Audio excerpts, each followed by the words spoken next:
গণভোটের রায়কে সম্মান জানিয়ে বাস্তবায়ন করুন। একই দিনে এক ভোট যদি হালাল হয় তাহলে আরেকটা হারাম হতে পারে না। 70% জনগণের হ্যাঁ ভোটের রায়কে যারা অস্বীকার করে বেঈমানি করতে চায় তাদের স্থান এই পাগলার মসনদে হবে না। প্রশ্ন একটাই বিএনপিকে, আপনারা কি মৃত কাঠামোর পাহারাদার হয়ে থাকবেন নাকি সত্যিকারের নতুন বাংলাদেশের ভিত্তি লিখবেন? কারণ জোরাতালি দিয়ে রাষ্ট্র বাঁচে না। নতুন রাষ্ট্র করতে হলে নতুন সাহস লাগে, নতুন রাষ্ট্র করতে গেলে নতুন সংবিধান লাগে। ৭২-এর সংবিধান ১৯৭৩ থেকে শুরু করে ২০২৬-এর বাংলাদেশি উপহার দেবে আপনাদেরকে। আবার একই জিনিস ঘটবে, সংবিধানই তো রাষ্ট্র বানায়। আপনি তো আগের সংবিধান রাখছেন, তাহলে আগের রাষ্ট্র থাকবে। আগামীর বাংলাদেশ আর বানাইতে পারবেন না। আমরা নতুন সংবিধান লিখবো আজ বা কাল, একদিন না হয় আর একদিন। নতুন সংবিধান ছাড়া বাংলাদেশ আজাদ হবে না, বাংলাদেশের মানুষের আজাদি আসবে না। আমাদের আজাদ হওয়া দরকার, আমাদের আজাদি দরকার। আজাদি জিন্দাবাদ, ইনকিলাব জিন্দাবাদ। ডক্টর মোহাম্মদ ইউনূসকেও আমি রাজপথে এই বিক্ষোভে নামার আহ্বান জানাচ্ছি। ডক্টর মোহাম্মদ ইউনূস সহ সকল উপদেষ্টাদের, যারা অন্তর্বর্তী সরকারের দায়িত্বে ছিলেন, ডক্টর মোহাম্মদ ইউনূস সহ এই যে আমাদের আইন উপদেষ্টা আসিফ নজরুল সহ যার যে সকল উপদেষ্টা ছিলেন, গুরুত্বপূর্ণ ভূমিকা পালন করেছেন, তাদেরকে দায়িত্ব নিতে হবে। প্রফেসর ডক্টর মোহাম্মদ ইউনূস কি সত্যি জামাত নেতৃত্বাধীন 11 দলীয় জোটের সাথে রাজপথে নামবেন? দর্শক, নাহিদ ইসলাম তো সে আহ্বান জানিয়েছে। খবর, ডক্টর ইউনূসকে 11 দলীয় ঐক্য জোটের সাথে রাজপথে আন্দোলনে নামার আহ্বান এনসিপির আহ্বায়ক নাহিদ ইসলামের। আসসালামু আলাইকুম দর্শক, নতুন একটা নিউজে সবাইকে স্বাগতম। দর্শক, ভিডিওর শুরুতেই যে ভিডিওগুলোর অংশ বিশেষ আপনারা দেখেছেন, ভিডিওর অংশগুলো দেখেই বুঝতে পেরেছেন যে আজকের এই ভিডিওটি কতটুকু গুরুত্বপূর্ণ এবং আকর্ষণীয় হতে চলেছে। দর্শক, তাই সবাইকে বলবো ধৈর্য সহকারে আজকের এই ভিডিওগুলো দেখতে হবে আপনাদের, তাহলে সবকিছু জানতে পারবেন বা বুঝতে পারবেন। তো চলুন কথা না বাড়াই ভিডিওগুলো দেখে আসি। দাঁড়ান, যারা এখন পর্যন্ত আমাদের এই চ্যানেলটি সাবস্ক্রাইব করেন, প্রতিনিয়ত এ ধরনের গরম গরম খবরগুলো পেতে আমাদের চ্যানেলটি সাবস্ক্রাইব করে দিবেন। যারা করেছেন ধন্যবাদ। চলুন একটা লাইক দিয়ে বিস্তারিত সবগুলো ভিডিওর আলোচনাগুলো শুনে আসি। ডক্টর মোহাম্মদ ইউনূস কি সত্যি জামাত নেতৃত্বাধীন 11 দলীয় জোটের সাথে রাজপথে নামবেন? দর্শক, নাহিদ ইসলাম তো সে আহ্বান জানিয়েছে। খবর, ডক্টর ইউনূসকে 11 দলীয় ঐক্য জোটের সাথে রাজপথে আন্দোলনে নামার আহ্বান এনসিপির আহ্বায়ক নাহিদ ইসলামের, জনাব নাহিদ ইসলাম এমপি। দর্শক, ঘটনা তো শুরু হয়ে গেছে। ইউনূসের কাছের লোকজন অলরেডি অনেকে রাজপথে নামছে, অনেকে মুখ খুলছে। আমার মনে হয় ইউনূসকে বাঁচতে হলে তার অস্তিত্ব রক্ষার স্বার্থে বিএনপি যে এতটা বেইমানি করবে, Yunus didn't understand, nobody could imagine. এখন সবাইকে বাঁচতে হলে জামাতের সাথে রাজপথে নামাটা জরুরি। আলী রিয়াজ বলেন, প্রফেসর ইউনূস বলেন। অবশ্য ইউনূসের অনেক লোকজন কথা বলা শুরু করেছেন, যেমন আন্দালিব রহমান পার্থের যে বাটপারি, এই বাটপারির বিরুদ্ধে চমৎকারভাবে কিছু কথা বলেছেন আজাদ মজুমদার, সাবেক উপপ্রেস সচিব, মাননীয় প্রধান উপদেষ্টার। এই লোকটা কি পরিমাণ বাটপার ছিল একটু বুঝিয়ে দিয়েছেন একটা ফেসবুক পোস্টের মাধ্যমে। যখন জামাত এনসিপির আন্দোলন জমে উঠবে তখন ইউনূস সরকার অনেকে মুখ খুলবেন, কারণ জুলাই সনদ বাস্তবায়ন না করলে ইউনূস সরকারের সবার ফাঁসি হবে, ইউনূস নিজেরও ফাঁসি হবে, অদূর ভবিষ্যতে মরণোত্তর ফাঁসি হবে। ইউনূস যেহেতু বয়স অনেক, মারা যেতে পারেন, মরণোত্তর ফাঁসি হবে। অতএব বাঁচতে হলে রাজপথে নামতে হবে।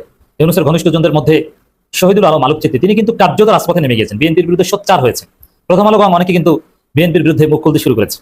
শহীদুল আলমের একটা বক্তব্য, যেখানে স্পষ্ট করে শহীদুল আলম বলেছেন যে আওয়ামী লীগ সরকারকে হটানো গেছে, এত শক্তিশালী সরকার, বিএনপিকে হটানো যাবে।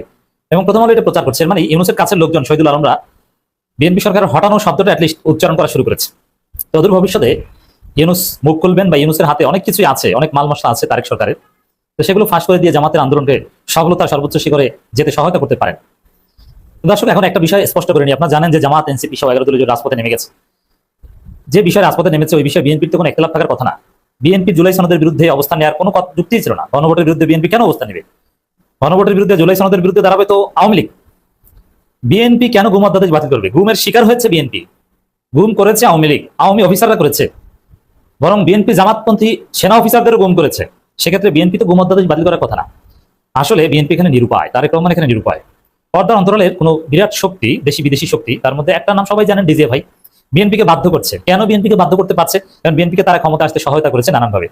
কিভাবে সহায়তা করেছে? শুধু কি ভোট চুরি করে, ভোট ডাকাতি করে, কিংবা রেজাল্ট টেম্পারিং করে, রেজাল্ট ইঞ্জিনিয়ারিং করে বিএনপিকে ক্ষমতা এনে দিয়েছে? না, ভোট জনগণ যতটুকু দিয়েছে ওই জায়গাও ডিজিএফআই কারসাজি আছে। যেমন ভোটের আগের দিন জামাতের ঠাকুরগাঁও জেলা আমিরকে নিয়ে যে নাটক, ওটা পুরোটা ডিজিএফআই কারসাজি ছিল।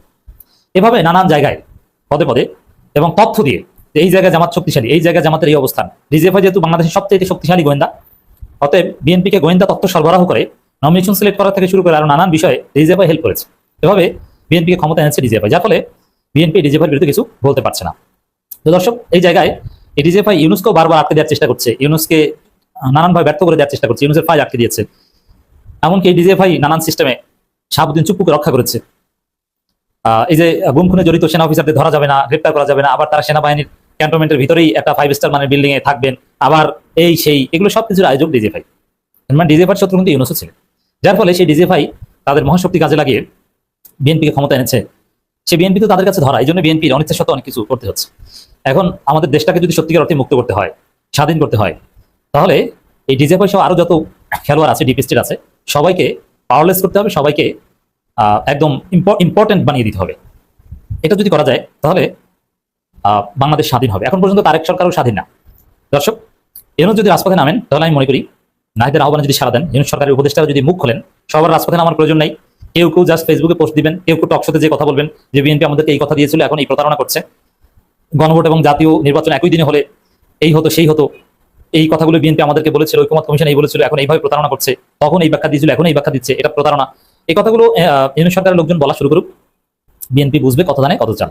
আমার মনে হয় বাংলাদেশে যারা থাকতে চান ইউনুস সরকারের কর্তারা, তারা এটা বলতে বাধ্য হবেন, মুখ খুলতে বাধ্য হবেন। কেউ জামাতের সাথে আন্দোলনে আসবেন, কেউ আন্দোলনকে সমর্থন করবেন, কেউ ফেসবুকে লিখবেন, কেউ কলাম লিখবেন, কেউ টকশো করবেন, তাতেই যথেষ্ট। এতে যেটা মনে হচ্ছে যে বিএনপি যেভাবে আগুন নিয়ে খেলছে, গণভোটের সাথে বেইমানি করছে, গণভোটকে যেভাবে তুচ্ছ তাচ্ছিল্য করছে, গণভোটকে যেভাবে বিরুদ্ধহীন হিসেবে দেখানোর চেষ্টা করছে, এটা জন্মের সাথে বেইমানি। কারণ বিএনপির জন্ম হয়েছে গণভোটের মাধ্যমে। এতে বিএনপি সময় ফুরিয়ে আসছে, বিএনপির দিন শেষ হয়ে আসে। এমনিতেই চারদিক থেকে সংকট ধেয়ে আসছে, চারদিক থেকে অন্ধকার ধেয়ে আসছে। বিদ্যুৎ সংকট, শিল্প কারখানার উৎপাদন বন্ধ হয়ে যেতে পারে, গ্যাস সংকট, মহামারী, শিক্ষা প্রতিষ্ঠান প্রায় বন্ধ হয়ে যাচ্ছে, বাজেট ঘোষণা করার মতো টাকা নাই, বিদেশি সাহায্য পাওয়ার মতো লাইন বন্ধ হয়ে যাচ্ছে। এদিকে তারেক জিয়া যুক্তরাষ্ট্র যাবেন, সেই লাইনও প্রায় বন্ধ, তার আমেরিকা সফরের অনুমতি মিলছে না, অথচ বাংলাদেশের প্রধানমন্ত্রী হয়ে বসে আছেন। তো এই বাস্তবতায় দর্শক, আমরা যেটা দেখতে পাচ্ছি, অবস্থা ভালো না। ডক্টর ইউনুসকে 11 দলীয় জোটের সাথে রাজপথে নামার আহ্বান জানিয়ে নাহিদ ইসলাম অত্যন্ত দূরদর্শিতার পরিচয় দিয়েছে। নাহিদ ইসলাম যে কতটা মেধাবী ছেলে তার প্রমাণ এটা। নাহিদ ইসলাম নিজেও তো এক রাজসাক্ষী, কারণ নাহিদ ইসলামও তো ইউনুসের সহযোগী ছিলেন। নাহিদ ইসলাম রাজপথে নেমেছেন, আসিফ নামছেন, মাহফুজ কথা বলা শুরু করছে, সাবেক প্রেস সচিবরা অনেকে কথা বলা শুরু করেছে। অনেকেই বলবে এভাবে বিএনপির জগৎ সংকুচিত হয়ে যাবে, বিএনপির পৃথিবী অন্ধকার হয়ে যাবে। 11 দলীয় জোটের সঙ্গে ডক্টর ইউনুসকে রাজপথে নেমে আসার আহ্বান জানিয়েছেন এনসিপি আহ্বায়ক নাহিদ ইসলাম। হযরত শাহজালাল আন্তর্জাতিক বিমানবন্দরে পৌঁছে নাহিদ ইসলাম সেখানে উপস্থিত গণমাধ্যম কর্মীদের সঙ্গে এসব কথা বলেন। তিনি সৌদি আরব থেকে এসেছেন। এনসিপি আহ্বায়ক নাহিদ ইসলাম বলেন, সংসদে বিএনপি গুরুত্বপূর্ণ অধ্যাদেশ বাতিল করা অন্তর্বর্তী সরকার যাদের হাত ধরে অধ্যাদেশ বাস্তবায়ন হয়েছিল তাদের সাথে সরকারের কথা বলতে হবে। ইঞ্জিনিয়ারিং করে বিএনপি ক্ষমতায় এনে অন্তর্বর্তী সরকার উপদেষ্টাদের নিজ নিজ কাজে চলে যাওয়ার বিষয়ে সবাইকে সজাগ হতে হবে। এই সময় তিনি গুরুত্বপূর্ণ, মানে এক কথায় অন্তর্বর্তী সরকারের উপদেষ্টাদের তো ফাঁসি হবে সামনে, বিএনপি যে পথে হাঁটছে তাতে। অতএব তাদের কিছু একটা করতে হবে। বিএনপিকে ইঞ্জিনিয়ারিং করতে যে সহায়তা করেছিলেন সেটার প্রায়শ্চিত্ত দেওয়ার সময় এসেছে আপনাদের। দিলীপ পার্থ কয়েকদিন আগে জ্বালাময়ী বক্তব্য দিচ্ছে সংসদে, শুনেছেন না? এটা তো শুনেছেন আপনারা সবাই, তাই না? সবাই ধন্য ধন্য করিচ্ছে, ধন্য ধন্য বলি তারে। তারেক রহমান খুশি হয়ে পিঠ চাপড়ে দিচ্ছে, দেখেন। তবে জুলাই সনদ নিয়ে মূল যে স্পিরিট পার্থর, সেইটার সাথে আমি যে ভিডিও দিছি কয়েকদিন আগে, সেটার কোনো তফাৎ নাই। জুলাই সনদের ব্যাপারে কমিটমেন্টের প্রশ্নে বিএনপি তাদের অবস্থান শক্ত করতেছে বলে আমার মনে হয়েছে। এটা সত্য, বিএনপি ফ্যাসি বিরোধী লড়াইয়ের সহযোদ্ধা কমরেড। জুলাই নির্মাণে তার অবদান অস্বীকার করা সম্ভব না। আমাদের সকলের শরীরে মনে আমরা প্রত্যেকেই ফ্যাসিবাদের চিহ্ন বহন করতেছি, বিএনপি এর বাইরে না। পার্থ জুলাই নিয়ে কি বলছে সেটা রেকর্ডে থাকা দরকার, শোনেন। এবং আমি আপনাকে বলে দিচ্ছি, যদি জুলাই সনদের বিরুদ্ধে আমরা স্ট্যান্ড করি, এরা স্ট্যান্ড, আমাদের ঐক্য স্ট্যান্ড করে, আমি আন্দালিব রহমান পার্থ তার বিরুদ্ধে দাঁড়িয়ে কথা বলবো ইনশাআল্লাহ। তারেক রহমান নিজে হ্যাঁ ভোট দিতে বলছে গণভোটে। আপনাদের সকলকে অনুরোধ করব যে ধানের শীষে যেমন সিলটা দিবেন 12 তারিখে, একই সাথে আপনাকে যে দ্বিতীয় ব্যালট পেপারটি দিবে হ্যাঁ এবং না, সেখানে হায়ের পক্ষে দয়া করে আপনারা রায় দিবেন, মনে থাকবে তো? সালাউদ্দিন সাহেব বলছে জুলাই সনদের পক্ষে আমরা আছি। তো সেটা তো আর নির্বাচিত হয় নাই, সেটা হচ্ছে জুলাই জাতীয় সনদের পক্ষে আছে কি নাই। তো জুলাই জাতীয় সনদের পক্ষে তো আমরা আছি, সারা জাতি আছে। শুনিছেন, রেকর্ড থাকলো। আমরা লক্ষ্য রাখবো কি করে বিএনপি রেজিং সংবিধান সংস্কার নিয়ে, জুলাই সনদের প্রতি তার কমিটমেন্টটা কতটুকু রাখে সেটা আমরা দেখবো। তবে আজকের আলাপটা পার্থর বক্তৃতার অন্য কিছু অংশ নিয়ে, কারণ পার্থ এমন কিছু বলছে, আরো কিছু ওইটা বলতে যায়, যেগুলো নিয়ে কিছু আলাপ আমাদের করতেই হবে। একটা জিনিস সত্য যে বিরোধী দল আর দেশের মানুষের মধ্যে একটা বড় অংশ বিএনপির জুলাই সনদের প্রতি কমিটমেন্টের প্রতি আস্থা পাইতেছে না। এইটা বিএনপিকে বুঝে দেখতে হবে যে কেন আস্থা পাইতেছে না। এটাও পার্থের বক্তব্যে আছে, কেন আস্থা পাইতেছে না এটা পার্থর বক্তব্যে আছে। শোনেন, পার্থ বলতেছে আপনারা কেন বিপ্লবী সরকার করলেন না। শোনেন, একদম রেসপেক্টের সাথেই বলি, আপনারা সেই সময় রেভলিউশনারি গভর্নমেন্ট করেন নাই কেন? নরমাল গভর্নমেন্টে গেলেন কেন? ট্রানজিশনাল রেভলিউশনারি গভর্নমেন্ট করতেন। শুনেছেন পার্থ কেন বলতেছে আপনারা কেন করলেন না? মানে অন্তর্বর্তীকালীন সরকার কার পার্থ? এটা তো আপনার না। আপনারা ছিলেন না সেই সরকার তৈরির সময়? আপনারা জান নাই ক্যান্টনমেন্টে ড্যাং ড্যাং করতে করতে বাসে কইরা, মাইক্রো বাসে কইরা, বাসে কইরা এই সরকার কেমন হবে সেটাতে আপনাদের বক্তব্য ছিল না? বক্তব্য না হয়নি? আপনারা তো নিজেই বলছেন অন্তর্বর্তীকালীন সরকার আপনাদেরই ছিল। শোনেন, আপনাকে একটা কথা বলি, আসলে বলা উচিত না, ইন্টারিম গভর্নমেন্ট তো আমাদেরই ছিল। এখন হাত ঝেড়ে ফেলতেছেন কেন? তখন যদি বিপ্লবী সরকার হয়ে না থাকে এটা দায়িত্ব জামাত এনসিপির একার না। আপনি জামাত এনসিপির উপর দায়িত্ব পাইতেছেন। এই সরকার তৈরির সময় আপনি ছিলেন, আপনি নিজের দায়িত্ব নিলেন একটু আগেই। আবার শোনান, আপনাকে একটা কথা বলি, আসলে বলা উচিত না, ইন্টারিম গভর্নমেন্ট তো আমাদেরই ছিল। আপনি এনসিপির উপর দায়িত্ব পেতেছেন। এই সরকার তো তৈরি হয়েছে আসিফ নজরুলের বাসায়। দেখেন একটা ক্লিপ দেখাই। এই ভদ্রলোক বলতেছে যে আসিফ নজরুল এবং সামরিক কর্তৃপক্ষ ইন্টারিম গভর্নমেন্ট তৈরির ক্ষেত্রে সবচেয়ে বেশি ভূমিকা রাখছে। অনেকগুলো মানে স্বার্থের সম্মিলন হয়েছে। একদিকে হচ্ছে আর্মড ফোর্সেস, তাদের তো নিজস্ব পছন্দ নিশ্চয় ছিল। আমাদের যিনি চিফ অ্যাডভাইজার হলেন ওনারও নিজস্ব পছন্দ ছিল, এবং ওই সময় সবচেয়ে যিনি বেশি প্রভাব বিস্তার করেছিলেন বিশেষ করে আমাদের যিনি অধ্যাপক, সম্মানিত অধ্যাপক আসিফ নজরুল, ওনার প্রভাবটাও কাজ করেছে। এবং বিশেষ করে প্রফেসর ইউনূসের সাথে ওই মুহূর্তে ওনার যে সম্পর্কটা আমার কাছে মনে হচ্ছে অনেক প্রগাঢ় ছিল বিভিন্ন কারণে, যার ফলে উনি হয়তো বা প্রফেসর ইউনূসের সাথে এই কে কোন নামগুলো যাবে না উনি একটা বড় নিয়ামকের ভূমিকা পালন করে থাকতে পারেন, যদি আমি নিশ্চিত না। কিন্তু এই আলাপগুলো কিন্তু সত্যিকার অর্থে কেউ বলছে না। শুনেছেন? আচ্ছা, এবার শুনেন, বঙ্গভবনে যাইয়া প্রধান উপদেষ্টা কে হবে এটাও তারা ঠিক করেছে। মানে এই দুইজন, একজন এই যে মানজালাল মতিন, যার আব্বু মাহমুদ ভাইকে বলছিল ট্রুথ ইজ নো ডিফেন্স। শুনেন, কিন্তু আমার কাছে এই মুহূর্তে মনে হচ্ছে যেদিন আমরা বঙ্গভবনে গেলাম 6 আগস্ট, তখন বিশেষ করে আমাদের একটা বড় দায়িত্ব ছিল আমাদের যে নতুন সরকার হবে সেই সরকারের প্রধান কে হবেন, অন্তর্বর্তী সরকারের। তো সেটা একটা কাজ ছিল, যে কাজটা আমরা বোধহয় 6 থেকে 7 ঘন্টা লেগেছিল সম্পূর্ণ করতে, এবং দীর্ঘ সময় আমাদেরকে বঙ্গভবনে থাকতে হয়েছিল। আমি যদি ভুল না করি সেই দিনটা ছিল 6 আগস্ট, এবং এটার পেছনে আপনারও কিছু অবদান ছিল, বিশেষ করে বঙ্গভবনে যাওয়া কিংবা না যাওয়া নিয়ে। শুনেছেন? আচ্ছা বলেন তো, এই লোকটা চিনেন আপনি? সাদা চুল, ঢাকা ইউনিভার্সিটি প্রফেসর। সে নিজেই বলছে সে একটা নিরাপদ জীবন চায়, সিভিল সোসাইটি নিরাপদে থাকতে চায়। শুনেন, সিভিল সোসাইটির অনেকে যারা নেতৃত্ব ছিল তার মধ্যে আমিও নিশ্চয়ই আছি। সিভিল সোসাইটি তো সবসময় একটু নিরাপদেই থাকতে চায় সামাজিকভাবে। তো মাস্টার তুমি তাইলে মধ্যে ঢুকো কেন বাপ? কেন বিশ্ববিদ্যালয়ের শিক্ষকদের ওই জায়গায় যাইতে হবে? সরকার কেমন হবে সেটা ঠিক করতে হবে কেন? সে যে কয়টার নাম বলিছে ওখানে কারা কারা গেছিল বঙ্গভবনে, আপনারা জানতেন যে এরকম ইউনিভার্সিটি মাস্টাররা গেছিল? এদেরকে নাহিদ নিয়ে গেছে, সেই বলতেছে নাহিদ নিয়ে গেছে। বিশেষ করে সেই সময় প্রথম যোগাযোগটা করেছিল নাহিদ, যে স্যার আপনাদেরকে যেতে হবে, আপনারা একজন যাবেন। এই যে কয়টা টিচার গেছিল সব কয়টা আলট্রা সেকুলার লেফট, আমি তাদের নাম বলতেছি না। তাহলে বুঝেন এই ট্রানজিশনটা কেমনে ম্যানেজ হয়েছে, কেমনে সরকার তৈরি হয়েছে। সরকার তৈরির দায়িত্ব এদের। তারপরে মানুষের মনে কেন সন্দেহ আছে জানেন? সংবিধান সংস্কার কমিশন, এগুলো তো বিএনপির দফা। বিএনপির 31 দফার প্রথম দফা কি ছিল? এটা দেখান। দফা 1, সংবিধান সংস্কার কমিশন গঠন। একটি সংবিধান সংস্কার কমিশন গঠনের মাধ্যমে বিতর্কিত ও অগণতান্ত্রিক সংশোধনীয় পরিবর্তন পর্যালোচনা করে প্রয়োজন অনুযায়ী বাতিল বা সংশোধন করার কথা জানানো হয়। সংবিধানে গণভোট ব্যবস্থা পুনঃপ্রবর্তন করে জনগণের গণতান্ত্রিক অধিকার পুনঃপ্রতিষ্ঠা করার কথা বলা হয়। তো সংবিধান সংস্কার কমিশন কই আপনার? 1 নম্বর দফা তো ছিল আপনার 31 দফা, এটা আপনাদের। বাদ দেন প্রফেসর ইউনূসের সংবিধান সংস্কার, আপনাদেরটা করেন। এখন মুখটা বন্ধ কেন? এই যে পার্থ সাহেব, বলেন তো কি বলছিলেন 31 দফার 1 নম্বরে? বাড়ি কোথায় গোপালী? আপনার মুখটা এখন বন্ধ কেন বলেন তো? কি বলছিলেন এতক্ষণ ধরে? মুখটা বন্ধ কেন এখন? দেশ কোথায় গোপালী? দেখেছেন, খালেদা জিয়াও একই কথা কয়। পার্থ কইছে এনসিপি কে আপনারা জেন জি কে রিপ্রেজেন্ট করেন, আপনারা জামাত জেনারেশন হইয়েন না। শুনেন, আর এনসিপি যে আমাদের দল, আমাদের হিরোরা যারা যুদ্ধ করেছেন, যারা এখানে আছেন, তাদেরকে বলে দিই আপনারা জেনজিকে রিপ্রেজেন্ট করেন, জামাত জেনারেশন হয়ে যান না। আপনারা তো বাংলাদেশে জাতীয়তাবাদী রাজনীতি করেন, বাকশালী হয়ে যায় না। আওয়ামী লীগের সমর্থন নিয়ে তো ক্ষমতায় এসেছেন। দেখেন নভেল কি কয়, সেও আপনাদের দাবরানির মধ্যে রাখে। দেখেন, আওয়ামী লীগকে স্পেস দিতে হবে, বৈধতা দিতে হবে, রাজবন্দীদেরকে মুক্তি দিতে হবে। আমাদের দাবি 3টাই। আমরা আপনাদের পদত্যাগের কথা বলছি না। প্রক্রিয়া যাই হোক, আপনার পারফরমেন্স দেখতে চাই। পারফরমেন্স আপনি সংসদে দেখান, রাষ্ট্র পরিচালনার ক্ষেত্রে দেখান। আমরা আপনার সাথে মৌন সমর্থন দিয়েছি বলেই আপনি ক্ষমতায় এসেছেন। আপনি ভুলে যাবেন না, এই সমর্থন সরে গেলে কিন্তু আপনার ক্ষমতা আর থাকবে না। শুধু নভেল না, বাকশালের কাছে ভোট চাইয়া নিয়েছেন, কান্নাকাটি করে হাত পা ধরে হাসিনাই বলছে। শুনেন, বিএনপির অবশ্য অনেক প্রার্থী আমাদের আওয়ামী লীগের নেতাকর্মীর কাছে হাত পা ধরেছে, ধর্ণা দিয়েছে, জামাত ঠেকানোর জন্য। দয়া ধর্মকে তারা ভোটও দিয়েছে। ক্ষমতা যেতে না যেতে তাদের চেহারা পাল্টে গেছে। হ্যাঁ সত্য নাকি পার্থ? হ্যাঁ, এইভাবে কান্নাকাটি করে ভোট নিছেন? হ্যাঁ ভালো তো, আপনারা গোপালী হয়েছেন, এটা পাবলিকে মনে করে আপনারা ভারপ্রাপ্ত আওয়ামী লীগ। সংবিধানকে ছুঁড়ে ফেলা দেয়া পার্থ খুব বিলাস। সে বলতেছে সংবিধানকে মনে করায় দেয় এটা 71-এর পরাজয়ের দলিল। শোনেন, এই যে একটা প্রক্রিয়া, সংবিধানকে ছুড়ে ফেলে দাও, সংবিধানকে ছুড়ে ফেলে দাও। সংবিধানকে ছুড়ে ফেলবো কেন? সংবিধানকে মনে করায় দেয় যেটা 71-এর পরাজয়ের দলিল। আমি সংবিধান কেন ছুড়ে ফেলে দেবো? এই সংবিধান দিলে গাত্রদাহ কেন হবে? এত গায়ে লাগবে কেন? If I don't like it, there are relevant provisions within the constitution যে আমি পরিবর্তন করতে পারি। আমার দরকার কি? পার্থ সংবিধান ছুঁড়ে ফেলে দেওয়ার কথা বলে যে 71-এর পরাজয়ের দলিলের কথা মনে করায় দেয়। আচ্ছা পার্থ শুনেন, এই সংবিধানকে ব্যবহার করে বারবার মানুষের উপর অত্যাচার করা হয়েছে। সুতরাং এই সংবিধান যেই সংবিধান মানুষের কথা বলে না, সংবিধান যেই সংবিধানে মানুষের ইচ্ছার প্রতিফলন হয় না, মানুষের ভবিষ্যৎ দেয় না, মানুষের প্রোটেকশন দেয় না, সেই সংবিধানকে মানুষ ছুঁড়ে ফেলে দেবে। এটা কার কথা? আপনারই কথা তো। এখন মুখটা বন্ধ কেন? এই যে পার্থ সাহেব, বলেন তো কি বলছিলেন সংবিধান ছুঁড়ে ফেলে দেওয়া নিয়ে? বাড়ি কোথায় গোপালী? আপনার মুখটা এখন বন্ধ কেন বলেন তো, কি বলছিলেন এতক্ষণ ধরে? মুখটা বন্ধ কেন এখন? দেশ কোথায় গোপালী? আচ্ছা এইবার আসেন, খালেদা জিয়া নিজে কি বলছিল সংবিধান ছুড়ে দেওয়ার ব্যাপারে, দেখেন। এই সংবিধান হলো আওয়ামী লীগের একটি ইশতেহার। এই সংবিধানকে যেই দিন জনগণের সরকার আসবে সেই দিন এই সংবিধানকে ছুঁড়ে ফেলে দেওয়া হবে।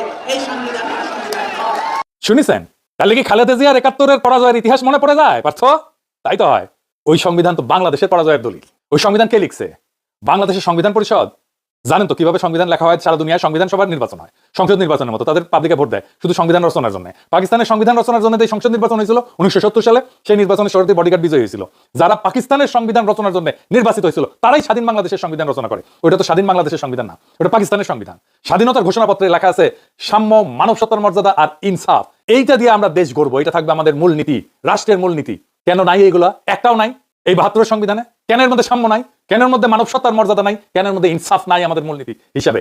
কেন নাই ৭২ সংবিধানে? আপনি যুদ্ধ করতেছেন, যুদ্ধে যেতে আপনি কেমন ধরনের রাষ্ট্র করবেন? এটাই তো ঘোষণাপত্র। আপনি যে ঘোষণাপত্র লিখছেন, আপনি বলছেন আমি সাম্যের বাংলাদেশ করবো, আমি মানব সত্তার মর্যাদা থাকবে সেখানে, আপনি বলছেন আর ইনসাফ থাকবে সেখানে, সেই বাংলাদেশে। সেটা হবে আমাদের মূলনীতি। আপনি একটাও রাখলেন না, একটাও না ৭২ সংবিধানে। কেন? ওটা কেমন স্বাধীন বাংলাদেশের সংবিধান হয়? পাকিস্তানের সাথে মিলাই দেখেন, বাংলাদেশের সংবিধান মিল আছে। ওই ৭২ সংবিধানের মিল আছে পাকিস্তানের সংবিধানের সাথে। জরুরি আইনের ভাষা, মৌলিক অধিকার রদ করা থেকে শুরু করে রাষ্ট্র ধর্ম, সংসদের উপর দলীয় নিয়ন্ত্রণ, প্রস্তাবনার রাজনৈতিক ও মাধ্যমিক ভাষা, রাষ্ট্রের সাংবিধানিক পরিচয়, সব পয়েন্টে পয়েন্টে মিল। আচ্ছা পার্থ, এই সংবিধান তো আপনার প্রিয় কোনো জিনিস ছিল না। আপনি তো ৭২ সংবিধান যে আওয়ামী লীগের রক্ষিতা ছিল সেটা তো আপনিও কইছিলেন। আপনি তো নিজেই বলছিলেন এই সংবিধানকে জনগণ ছুঁড়ে ফেলে দিবে। তা আপনি কেন এখন এটা নিয়ে দিওয়ানা হইলেন? শোনেন আপনি কি বলছিলেন। এই সংবিধানকে ব্যবহার করে বারবার মানুষের উপর অত্যাচার করা হয়েছে। সুতরাং এই সংবিধান যেই সংবিধান মানুষের কথা বলে না, সংবিধান যেই সংবিধানে মানুষের ইচ্ছার প্রতিফলন হয় না, মানুষের ভবিষ্যৎ দেয় না, মানুষের প্রোটেকশন দেয় না, সেই সংবিধানকে মানুষ ছুঁড়ে ফেলে দেবে। শুনেছেন পার্থ কি কইছিলেন? এবার সংসদে কি কইছে পার্থ? এডিটর সাহেব আবার শোনান। এই যে একটা প্রক্রিয়া, সংবিধানকে ছুঁড়ে ফেলে দাও, সংবিধানকে ছুঁড়ে ফেলে দাও। সংবিধানকে ছুঁড়ে ফেলবো কেন? সংবিধানকে মনে করায় দেয় যেটা ৭১-এর পরাজয়ের দলিল। আমি সংবিধান কেন ছুঁড়ে ফেলে দেবো? এই সংবিধান দিলে গাত্রদাহ কেন হবে? এত গায়ে লাগবে কেন? If I don't like it, there are relevant provisions within the constitution যে আমি পরিবর্তন করতে পারি। আমার দরকার কি? আচ্ছা, মির্জা ফখরুল সংবিধান নিয়ে কি বলছিল শুনেন। কোন সংবিধান? এটা আওয়ামী লীগের তৈরি করা সংবিধান, তার নিজের স্বার্থে, দলের জন্য। এই সংবিধানকে কেটে আর ১/৩ তারা করেছে একজন ব্যক্তির জন্য, এবং যেখানে কোনো প্রশ্ন করা যাবে না, তার কোশ্চেন, এবং এটা কোনোদিন নাকি পরিবর্তন করা যাবে না। সংবিধান তো মানুষের জন্য, সংবিধান তো কোনো ব্যক্তির জন্য নয়। সেই মানুষের সংবিধান তারা নষ্ট করে ফেলেছে। শুনেছেন? মানে এদের কথার কোনো ঠিক নাই। যখন যেটা পছন্দ, যখন যেটা কাজে লাগে সেটাই বলে, আর খালি মিছা কথা বলে, কথা ঘুরায়। এই জন্য এদেরকে বিশ্বাস করে না, ইচ্ছা মতো এটা কথা ঘুরায়। আগে এক কথা বলে, তারপর আবার চোখ উল্টে দেয়। এটা সবসময় চোখ উল্টায়। এটা হচ্ছে চোখ উল্টানো পার্টি, বুঝিস? আবার পার্থ কারা যেন উদ্দেশ্য করে কইছে আপনারা ৬ বলে ১২ রান করেছেন আর আমরা এর আগে ৩০০ রান করেছি। শুনেন, আপনারা ৬ বলে ১২ রান করেছেন, কিন্তু এর আগে ৩০০ রান আমরা সবাই করেছি। শুনেছেন? আপনারা তো এই ভিডিওটা দেখেছেন, বিএনপি নেতার স্লোগান দিতে দিতে দৌড় দেওয়া। এটা সাহেব দেখান আবার।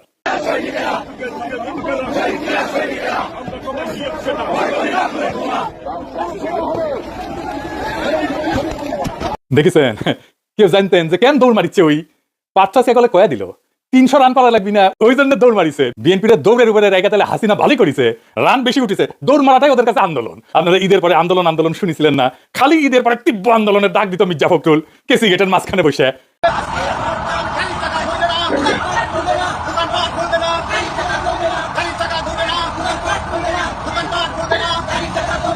এইটা হইতেছে দৌড়ানির আন্দোলন। রাস্তায় নামে মারতো দৌড়। ১৭ বছর এই আন্দোলন করে যে কিছু করতে পারে নাই সেটা পার্থ নিজের মুখে বলেছিল। শুনেন, তরুণ প্রজন্মের একটি বড় অংশ তারা কিন্তু এই পরিবর্তনের জন্য ভূমিকা রেখেছে। তাদের উদ্দেশ্যে আপনার কি বলা থাকবে এবং তাদের জন্য আপনার চ্যাম্পিয়ন? তারা তো এত তাদের এই রক্তের উপরে দিয়ে তো আজকে আমরা এই স্বপ্ন দেখছি।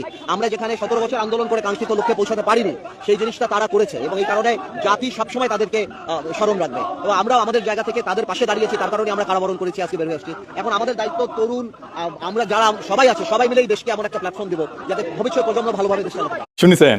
চ্যাম্পিয়ন কইছিল তখন পারত, আর আজকে কইতেছে ৩০০ রান করেছে আগে।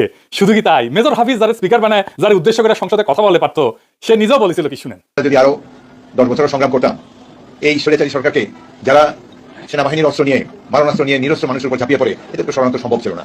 আমি ধন্যবাদ জানাতে চাই এই লড়াকু ছাত্র সমাজকে, বৈষম্য বিরোধী ছাত্র সমাজ, তারা ইতিহাস সৃষ্টি করেছে। শুনিছেন?